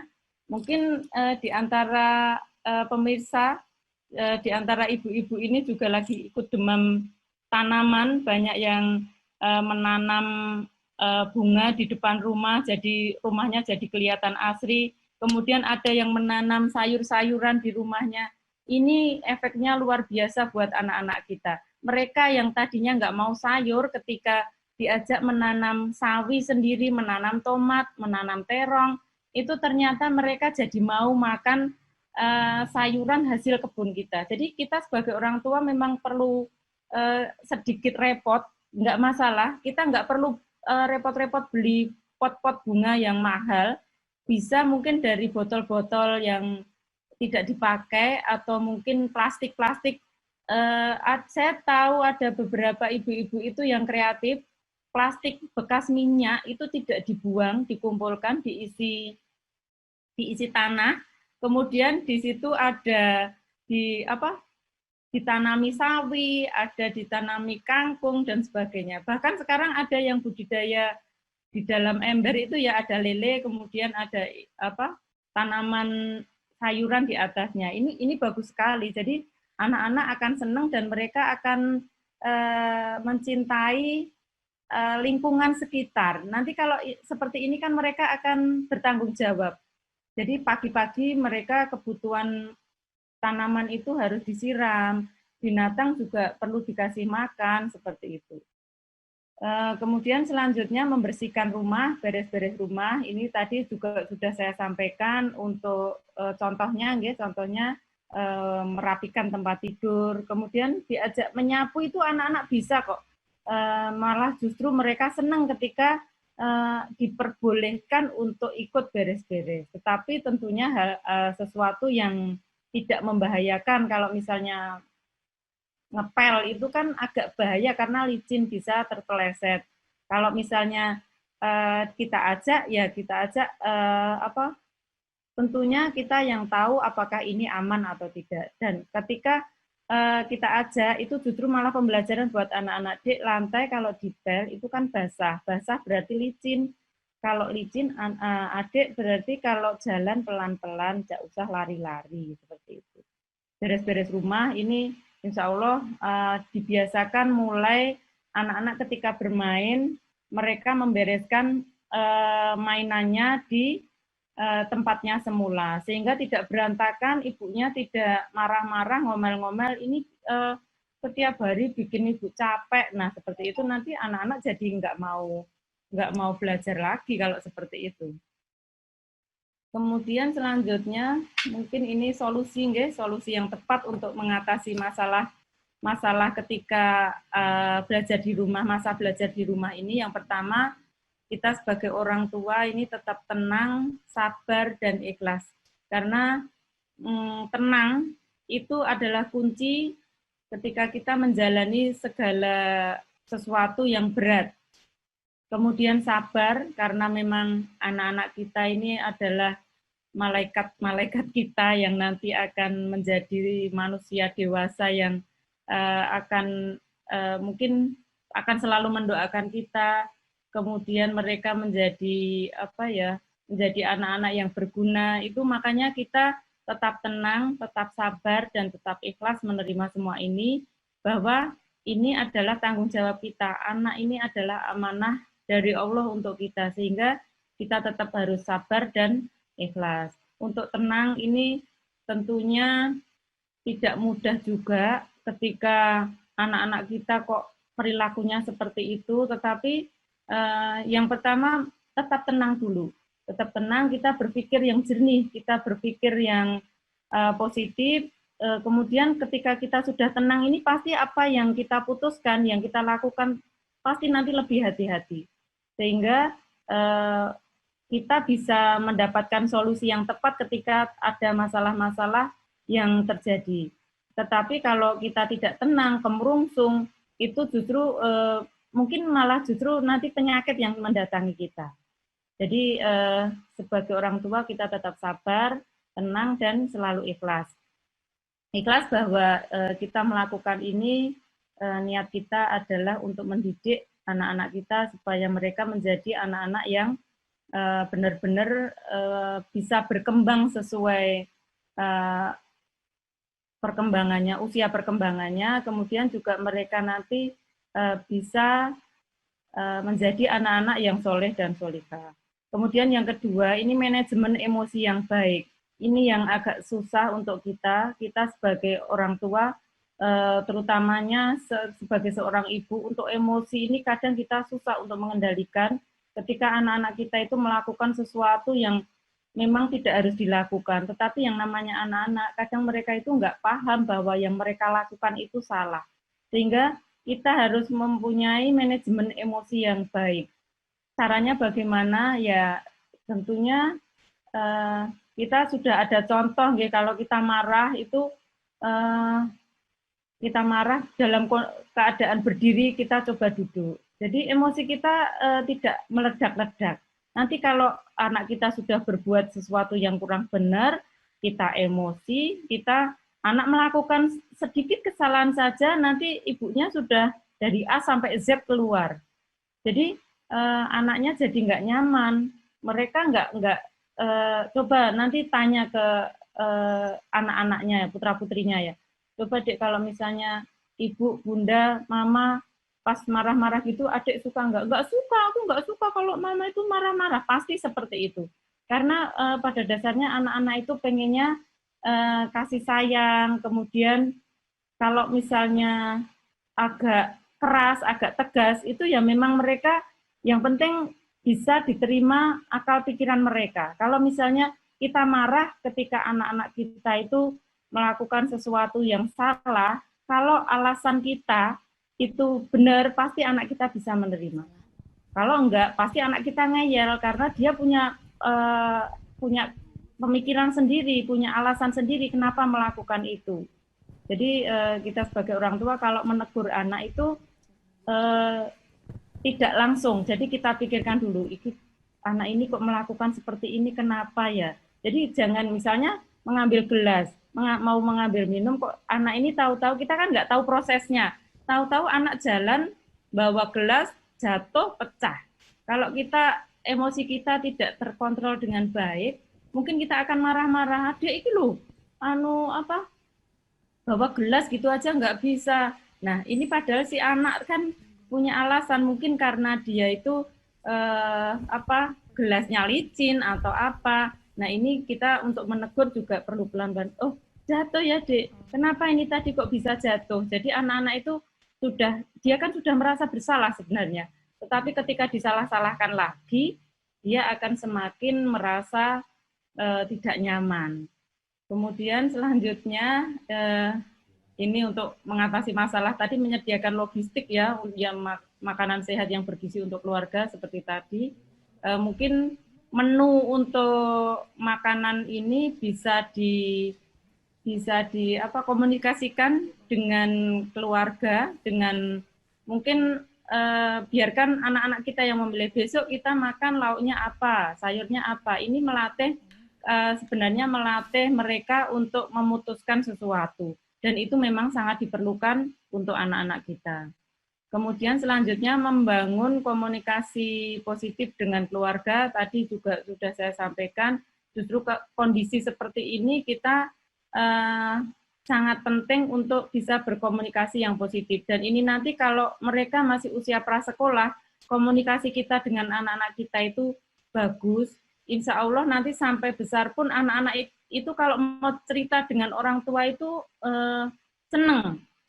Karena nanti pasti ditanggapi orang tuanya, pasti orang tuanya bisa memahami apa yang dia rasakan. Coba kalau dari kecil tidak ada komunikasi yang positif dengan anak-anak kita, pasti mereka bisa melampiaskan itu ke orang lain. Nanti kalau sudah SD, kalau mereka sudah SD itu pasti mereka akan lebih percaya ke teman-temannya. Apalagi kalau sudah SMP, dia mungkin pelampiasannya ke teman-temannya. Karena di rumah dia bercerita pun orang tua tetap tidak menanggapi. Sehingga monggo mumpung mereka masih usia prasekolah, bangun komunikasi yang positif. Sehingga ketika mereka ada masalah-masalah di kehidupannya nanti, misalnya sudah mulai puber, dia mulai senang dengan lawan jenisnya, itu pasti dia akan bercerita terutama kepada ibunya.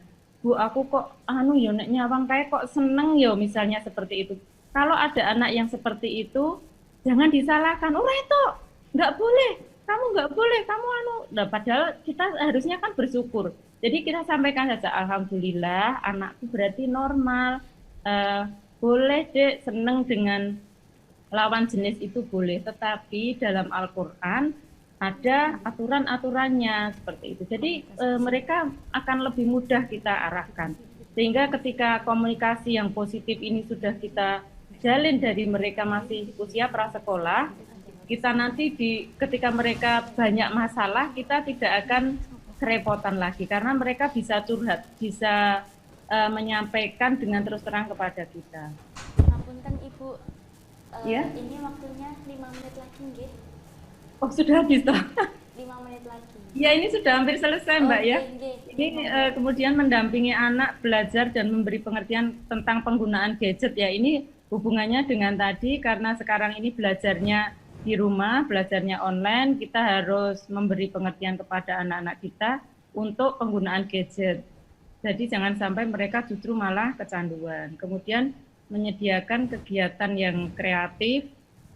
Nah ini bisa dibaca sendiri, nggih. Ini saya kira tadi sebagian besar sudah saya contohkan. Kemudian yang terakhir ini selalu memberikan contoh yang baik untuk anak-anak, terutama pembiasaan masalah ibadah selama di rumah ini. Oke, saya kira itu yang bisa saya sampaikan, Mbak Ira, Mbak Ain. Oke, matur nuwun, alhamdulillah Ibu, ini materinya sangat bagus sekali. Ini bisa diterima oleh ibu-ibu yang lainnya, nggih, bisa diterapkan mungkin ke kehidupan sehari-hari, ke anak-anaknya yang sedang di rumah. Ini langsung saja untuk pertanyaan, nggih, Ibu Nur. Nggih, monggo. Nggih, ini sudah ada beberapa pertanyaan yang masuk. Ini saya bacakan langsung, nggih, Ibu. Ini dari Ibu Septieni, cabang Karangmanong 2 Jungkare.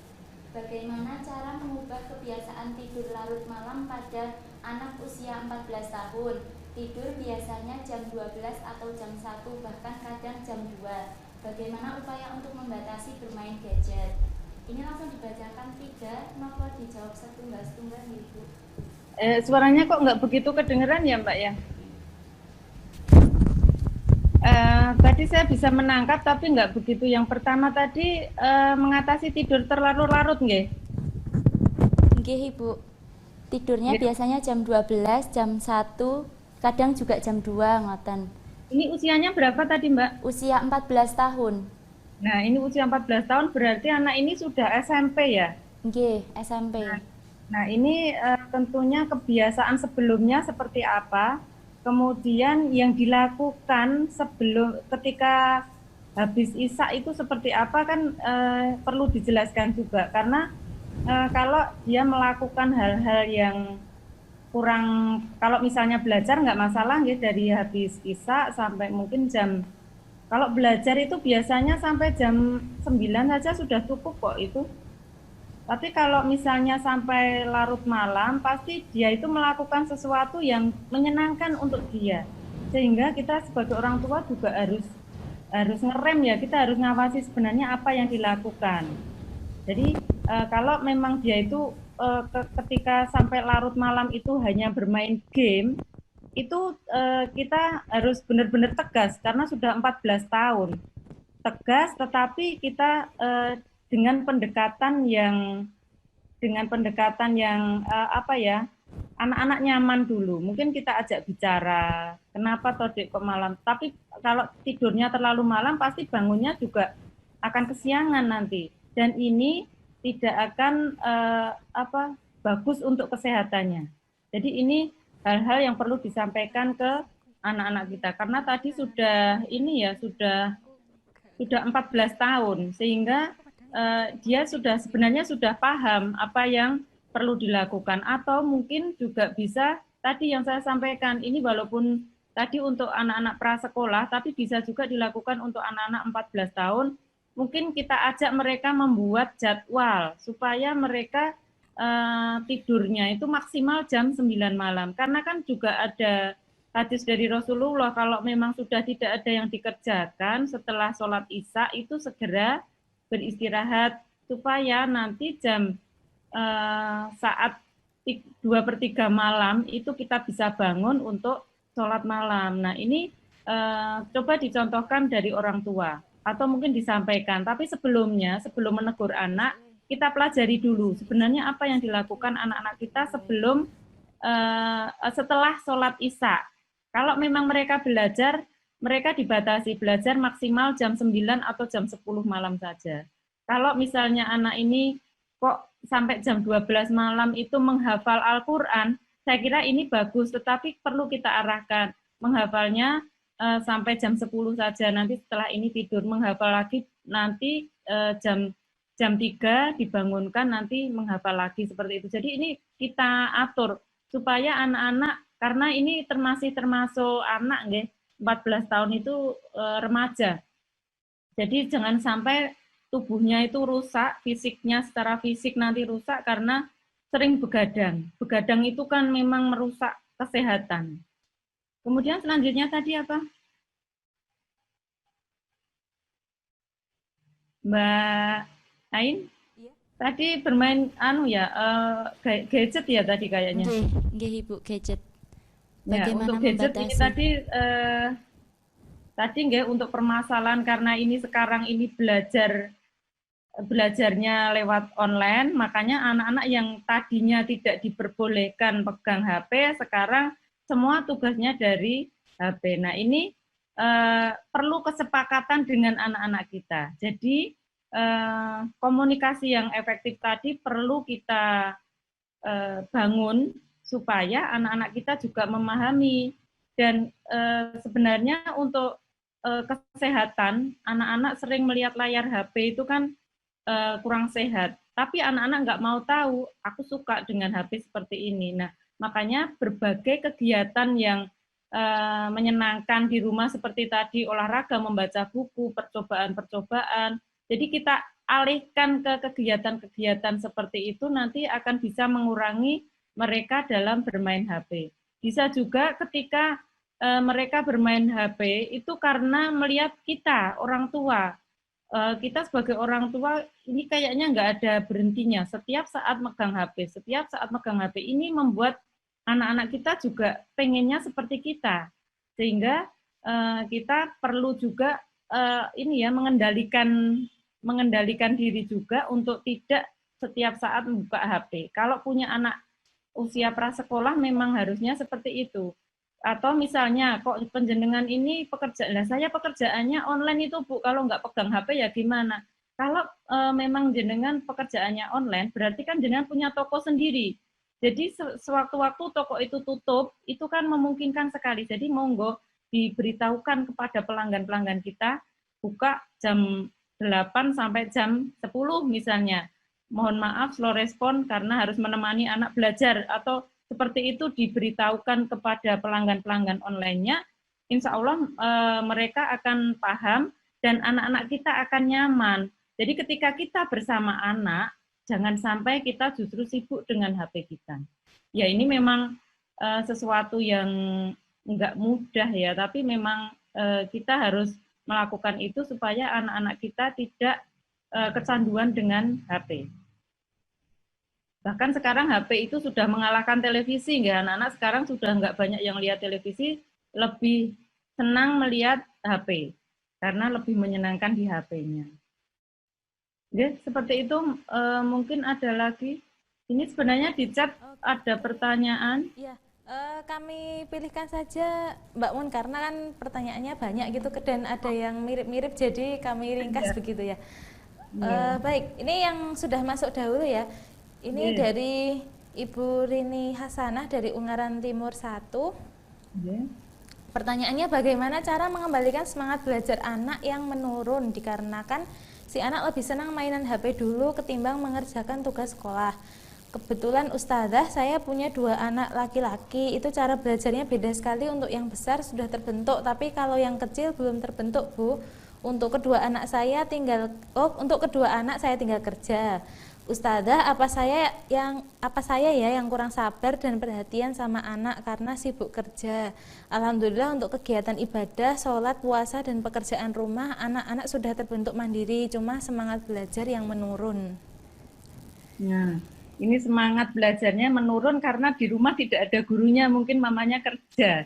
Jadi dia butuh sosok seorang teman untuk belajar, nggih. Jadi monggo ini bisa dikomunikasikan dengan anak, anak diberitahu atau diberi pengertian bahwa mama kerja dari jam 8 sampai jam 4 misalnya. Nah, selama ditinggal mungkin anaknya bersama mungkin pengasuh atau mungkin neneknya, nanti belajarnya sama neneknya dulu atau pengasuhnya. Kemudian nanti ketika pulang, ibu meluangkan waktu. Jadi nanti belajarnya sama mama kalau sudah ketemu mama sudah pulang misalnya. Dan ini walaupun capek, tapi insya Allah tadi kita niati ikhlas tadi supaya anak-anak kita juga nyaman. Jadi kita beri waktu kita untuk anak kita. Anak-anak pasti senang sekali ketika mereka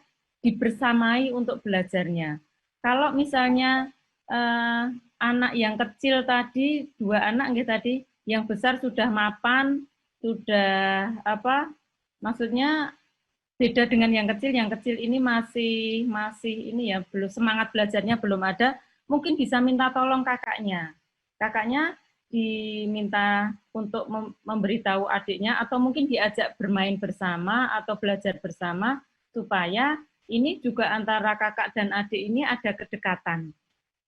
Dia kan sebenarnya juga jadi teman, tapi memang agak berbeda karena ini saudara kandung. Kadang kakaknya yang nggak mau karena mungkin pilih bermain dengan teman-temannya. Tetapi untuk mengatasi seperti ini, monggo jenengan bisa meluangkan waktu untuk kesabaran, mungkin bisa ditambah lagi ya Bu ya, sabarnya ditambah lagi supaya anaknya nanti insya Allah lebih nyaman. Kemudian untuk semangat belajarnya untuk mengerjakan tugas sekolah lebih senang mainan HP. Ini memang sangat wajar ketika anak-anak seperti ini. Dan saya kira permasalahan ini tidak hanya jenengan saja, sebagian besar seperti itu. Oleh karena itu tergantung kita. Bagaimana anak itu kita izinkan untuk pegang HP. Jadi tidak, kalau bisa jangan setiap saat. Ketika anak ini pegang HP harus kita bersamai dan jangan lebih dari 1 jam ketika pegang HP supaya kesehatan mereka itu tetap terjaga. Mata anak ini tidak banyak terpapar oleh radiasi sinar HP. Walaupun ini sangat susah, tetapi dengan diberi pengertian, insya Allah nanti lama-lama pelan-pelan akan bisa. Mungkin Ibu bisa dengan metode mendongeng tadi sebelum tidur, mungkin bercerita tentang bahaya penggunaan gadget yang terlalu lama. Kemudian bisa kan kita ngarang-ngarang cerita sendiri, mungkin tokohnya diganti, seperti itu mungkin nanti akan bisa merubah sedikit demi sedikit. Ngaten Mbak Ida? Tetap kontrol orang tua di saat pandemi dan kita anak harus belajar online itu amat sangat penting ya Mbak Mun ya. Ya, betul. Dan ini mungkin kalau misalnya mengerjakan tugasnya ada di HP, sementara orang tua belum pulang, ini bisa dikomunikasikan dengan gurunya. Eh, Bu Guru, ini saya bisa mengerjakan apa tugas-tugasnya nanti kalau sudah pulang. Jadi kalau pagi karena saya kerja, saya nggak bisa mendampingi anak saya. Seperti itu insya Allah gurunya juga sangat maklum, Ya. sangat bisa. Karena anak-anak untuk pegang HP juga perlu pengawasan yang ketat. Karena kita sendiri tahu HP ketika online itu banyak sekali fitur-fitur yang masuk dan kalau tidak terkontrol nanti kasihan anak-anak kita. Ya. Betul Mbak Ida? Iya, baik. Jadi tetap harus komunikasi dengan guru juga sekolah. Jadi orang tua harus tetap aktif komunikasi dengan sekolah begitu ya. Baik. Untuk pertanyaan berikutnya, Di Ain bisa dibacakan? Untuk pertanyaan berikutnya ini dari YouTube dari Ibu Tini Sugiono. Ini ingin tanya, bagaimana mengatasi anak prasekolah umur 5 tahun tapi nggak mau nulis, jawabannya anak selalu nggak bisa atau nggak mau. Itu bagaimana nggih Ibu Mun? Monggo. Oh iya, ini berarti anak ini butuh dukungan. Tadi saya sampaikan di bagian ini ya untuk tips agar anak bersemangat tadi. Memang untuk menulis anak-anak usia prasekolah ini kan belum diwajibkan, tetapi mereka perlu mengenal dan melatih keterampilan mereka untuk menulis. Jadi kalau mereka itu belum mau menulis, itu mungkin karena dia merasa kalau nulis itu capek. Nah, kalau capek berarti dia belum ini motorik halus anak-anak ini belum terbentuk dengan sempurna karena memang di jari-jari anak-anak itu memang ada ini kan banyak sekali ruas-ruas ya ini. Ini kan bisa terkoneksi dengan baik ketika mereka itu sudah usia 6 tahun. Jadi sebelum 6 tahun jangan dipaksakan mereka menulis. Tetapi kita rangsang mereka dengan bermain, misalnya meremas kertas, kemudian menggunting. Menggunting itu juga perlu tahapan-tahapan tertentu. Misalnya menggunting yang pertama lurus dulu, kemudian zigzag, kemudian lengkung dan sebagainya. Jadi untuk menulis itu perlu tahapan-tahapan sebelumnya yang untuk di sekolah itu memang sudah kalau TK atau PAUD mungkin dari usia 2 tahun itu sudah mulai dikenalkan. Bahkan menjumput itu kegiatan yang melatih motorik anak-anak itu biar otot-ototnya itu tersambung secara sempurna. Sehingga kalau misalnya mereka belum mau menulis ya kita motivasi saja, kita ajak berlatih bermain mungkin peras-peras busa seperti itu bisa karena memang anak usia prasekolah ini mereka secara motorik itu belum siap untuk menulis. Kita persiapkan dulu saja. Kita persiapkan kalau misalnya sudah mau menulis itu pun nanti dari garis lurus, kemudian menghubungkan satu titik dengan titik yang lainnya, seperti itu. Jadi prosesnya lama, tidak serta-merta kamu nulis angka 1 sampai 10, nanti penuh ya satu buku ini dipastikan nanti anak-anak pasti akan capek, kemudian justru ini nanti ketika mereka sudah harus nulis banyak, jadi tidak bisa. Tetapi ketika kita siapkan dulu motoriknya, dengan baik, dengan menggunting, meronce, atau pokoknya kegiatan-kegiatan yang melibatkan motorik halus, nanti insya Allah ketika sudah kuat, mereka dengan sendirinya akan mau menulis.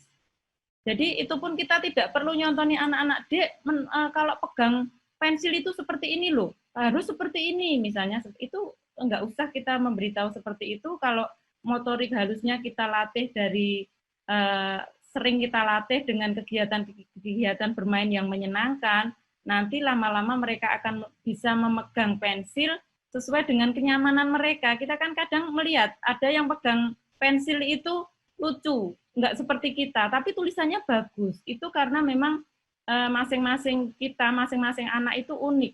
Jadi tidak bisa disamakan satu dengan yang lainnya. Seperti itu Bu Tini, Mbak Ira. Jadi Ibu, matur nuwun untuk jawabannya. Berarti harus untuk 5 tahun itu berarti belum terlambat nggih Ibu untuk menulis itu? Belum, karena memang belum ini, baru latihan. Oh iya, jadi dipersiapkan dulu motorik halusnya agar nanti kelama-kelamaan anak juga siap dengan sendirinya nggak Ibu? Ya. Nah, untuk pertanyaan yang selanjutnya, monggo Mbak Ira. Ya, baik, ini ada pertanyaan lagi dari Ibu Wartini dari cabang Bulu 1. Pertanyaannya adalah, banyak keluhan dari orang tua, anak-anak senang bila diajak mengerjakan tugas-tugas yang diberikan bunda-bunda. Ini mungkin maksudnya guru-gurunya begitu ya. Tetapi untuk tugas hafalan, mereka sulit diajak mengerjakan atau menghafal. Bagaimana solusinya, Nji? Terima kasih. Nah, ini kalau menghafal, kalau tugas yang lain seneng ya? Iya, semangat. Tapi kalau hafalan mungkin agak mungkin kurang semangat. Lah, ini bisa kita justru ini kita buat kebiasaan baru di rumah. Mulai habis sholat maghrib, kita berkumpul dengan keluarga, kita hafalan bersama-sama. Jadi bapaknya, ibunya, kakaknya, adiknya semua berkumpul di ruang keluarga, di ruang tengah, yuk kita hafalan. Sesuai dengan anak, misalnya ada kakaknya yang mungkin hafalannya sudah lebih banyak, ya kita bareng-bareng membersamai adiknya dulu. Sehingga dengan seperti ini adik akan sangat bersemangat. Kita juga sebagai orang tua, lah aku harus target saya ngajinya 1 juz, nanti saya membersamai hafalan sama anak-anak suwen. Saya nggak bisa target saya satu juz. Nah ini kita perlu mengendalikan nafsu kita ya. Nanti kita bisa memenuhi kebutuhan kita ketika mereka sudah istirahat. Itu kan bisa kalau kita. Jadi monggo nanti justru ini menjadi sebuah kebiasaan baru, buatlah kebiasaan baru, hafalannya bersama-sama berkumpul di dalam satu keluarga, semuanya, termasuk ayahnya. Jadi kalau anak-anak prasekolah kan hafalannya masih juz amma, kemudian doa-doanya juga masih sangat sederhana, hadis-hadisnya juga masih sangat sederhana seperti itu. Jadi monggo nanti bisa ini menjadi momen yang justru lebih bagus untuk keluarga ya. Iya, jadi malah ada ide aktivitas baru ini ya untuk membersamai anak di rumah, menambah waktu family time. Iya. Family time-nya malah bermanfaat sekali, hafalan bareng-bareng gitu ya. Kita bareng-bareng keluarga, mungkin bisa habis maghrib sama habis subuh. Kalau habis subuh masih ngantuk, nanti cuma satu surat gitu aja. Tapi yang penting secara istiqomah ya, istiqomah. Kalau istiqomah itu memang susah, tetapi bisa dibangun dengan bersama-sama. Iya. Baik. Masih ada satu pertanyaan terakhir, Ain bisa dibaca? Pertanyaan selanjutnya ini dari Ibu Yayu, cabang Tawangsari 3. Bagaimana menanamkan disiplin belajar online? Apakah waktunya harus seperti belajar seperti jam-jam sekolah seperti biasanya atau offline seperti itu, Ibu Mun? Monggo. Untuk disiplin belajar bisa, kalau memang orang tua bisa di rumah membersamai, bisa dibuat jam seperti di sekolah. Ini kalau orang tua memang ibu rumah tangga tulen di rumah bisa membersamai, itu lebih bagus karena itu kan jamnya jam 8 sampai jam mungkin jam 11 nggih. Jadi nanti saatnya jam 11 nanti ibunya baru mungkin masak, kemudian selanjutnya untuk kegiatan-kegiatan seperti biasa itu lebih bagus. Tetapi kalau memang ibunya harus kerja keluar, ini bisa membuat agenda kegiatan tadi dijadwalkan, mungkin kita bisa rembukan dengan anak kita kapan belajarnya. Yang penting tugas-tugasnya semuanya selesai. Nanti kalau anak-anak itu kita ajak berdiskusi tentang kita nanti belajarnya jam berapa saja, pasti anak akan lebih bersemangat dan dia akan menunggu, aku nanti belajarnya sama mama kalau mama sudah pulang. Jadi aku ini harus mandi dulu, nanti mama pulang aku langsung belajar, seperti itu. Jadi kadang ada hal-hal yang justru menyenangkan yang sebelumnya tidak pernah terjadi, saat pandemi ini akhirnya kita menemukan sesuatu momen-momen yang indah yang sebelumnya tidak pernah ada. Jadi ini perlu kita syukuri, nggih. Ternyata pandemi ini membuat kita lebih dekat dengan keluarga, keluarga kita menjadi lebih harmonis, dan tentunya lebih bahagia semua. Lebih bahagia, akhirnya kita semua imun kita naik, hormon endorfin kita naik, sehingga kita semuanya berbahagia.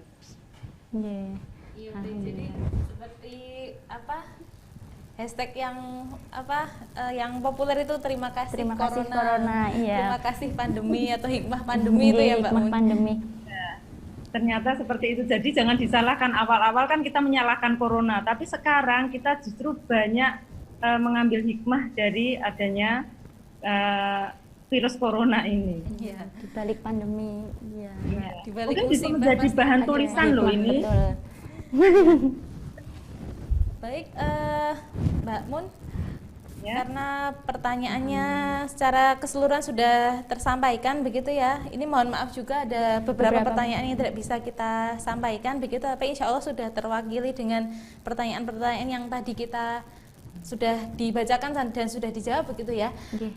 Kemudian untuk sebelum acara ditutup mungkin bisa disampaikan pemaparan akhir begitu. Apa kira-kira apa yang perlu ditekankan dari apa belajar kita sore hari ini gitu. Membangun mood anak saat belajar di rumah. Ya. Jadi untuk kita monggo dengan adanya pandemi ini kita lebih bersyukur karena dengan adanya pandemi ini kita bisa lebih dekat dengan keluarga dan kita semakin dekat dengan anak-anak kita, semakin memahami bagaimana anak-anak kita, perkembangan anak-anak kita, dan kita semakin semoga bisa semakin sabar, semakin ikhlas dan bisa memberikan yang terbaik untuk anak-anak kita. Kemudian juga kita lebih bisa mengendalikan diri, lebih bisa mengatur emosi kita, kita lebih dekat dengan keluarga kita dan semoga pandemi ini segera berlalu, tapi nanti ketika anak-anak sudah belajar kembali di sekolah, semoga di rumah pun mereka masih nyaman dan pengen belajar lagi bersama orang tua, dan nanti hikmahnya orang tua bisa lebih memantau perkembangan putra-putrinya, dan tentunya lebih berterima kasih kepada guru-gurunya di sekolah, karena ternyata guru-guru di sekolah itu luar biasa sabarnya untuk membimbing dan mendidik putra-putri kita. Dan sekarang menjadi tanggung jawab kita, mudah-mudahan kita juga bisa menjadi orang tua yang bijak untuk anak-anak kita, untuk menyiapkan generasi penerus kita yang solih dan solikah, yang siap melanjutkan estafet perjuangan kita. Saya kira itu Mbak Ida. Ya baik, terima kasih Ibu Siti Munawaroh, Mbak Mun, pada sore hari ini sharing ilmunya sangat banyak dan sangat bermanfaat begitu ya. Benar banget. Ya, jadi apa? Jadi pandemi ini salah satu hikmahnya adalah orang tua bisa lebih aktif, lebih paham bahwa selama ini tuh ternyata dibalik anak itu belajar di ya, sekolah, ternyata butuh perjuangan sedemikian besarnya begitu. Merasakan sulitnya menjadi guru juga Ya. ini Mbak. Baik, baik Ibu Siti Munawaroh, Mbak Mun, terima kasih waktunya untuk sore hari ini. Terima kasih untuk berbagi ilmunya. Semoga apa yang disampaikan dapat memberi manfaat bagi kita semua. Begitu. Ada pesan lagi yang mau disampaikan, Mbak Mun? Sudah? Oh iya, baik. Kemudian untuk seluruh peserta, seluruh pendengar pada sore hari ini, alhamdulillah tadi telah kita simak sama-sama penjelasan dari Ibu Siti Munawaroh tentang membangun mood anak saat belajar dari rumah untuk usia prasekolah begitu. Semoga bisa dipahami ya, dan juga semoga bisa terapkan di rumah masing-masing begitu ya Dek ya. Juga mungkin bisa memberikan inspirasi-inspirasi baru. Betul. Bagaimana untuk membangun mood anak saat belajar di rumah, bagaimana membersamai anak belajar dari rumah gitu. Jadi anak juga seneng ya Mbak Iya, belajar di juga rumah. anak jangan sampai anak ternyata belajar tuh enak sama guru ya daripada sama bapak ibuku gitu. Iya. Padahal tugasnya itu yang utama kan orang tua. Iya, tugas mendidik itu sebenarnya utamanya ada di orang tua gitu. Baik. Sudah ya, Dek ya? Sudah. Ada yang mau disampaikan lagi? Sudah? Sudah Ya. cukup. Ini tadi untuk sore hari ini tadi banyak sekali yang sudah bergabung dengan kita. Nah, nanti insya Allah acara Pandemi Talks berikutnya, ya volume ketiga, insya Allah akan kita laksanakan dengan tema membangun mood anak saat belajar dari rumah, tapi untuk usia SD. Karena emang tugas perkembangannya anak SD dan anak prasekolah itu sudah jauh berbeda sekali begitu ya. Untuk waktu pelaksanaan, kemudian pematerinya siapa, nanti insya Allah akan kita sampaikan menyusul begitu. Silahkan bisa disimak di Instagram kami di @maribelajar.id. Itu forum belajar online yang dikelola oleh Keputrian MTA Pusat begitu. Atau bisa join di grup WhatsApp kalau yang masih yang bersedia join, karena grup WhatsApp tuh sekarang banyak sekali ya. Kalau infonya lebih cepat bisa diakses di grup WhatsApp. Begitu. Untuk grup WhatsApp-nya nanti bisa di-share nanti disimak setelah acara ini selesai begitu, atau bisa disimak di Instagram tadi gitu ya. Untuk acara sore hari ini alhamdulillah telah berjalan lancar. Terima kasih kepada seluruh peserta yang telah menyimak gitu. Semoga ada manfaatnya yang bisa diambil. Apabila ada salah kata dari kami penyelenggara, mohon maaf sebesar-besarnya. Akhirul kalam, wassalamualaikum warahmatullahi wabarakatuh.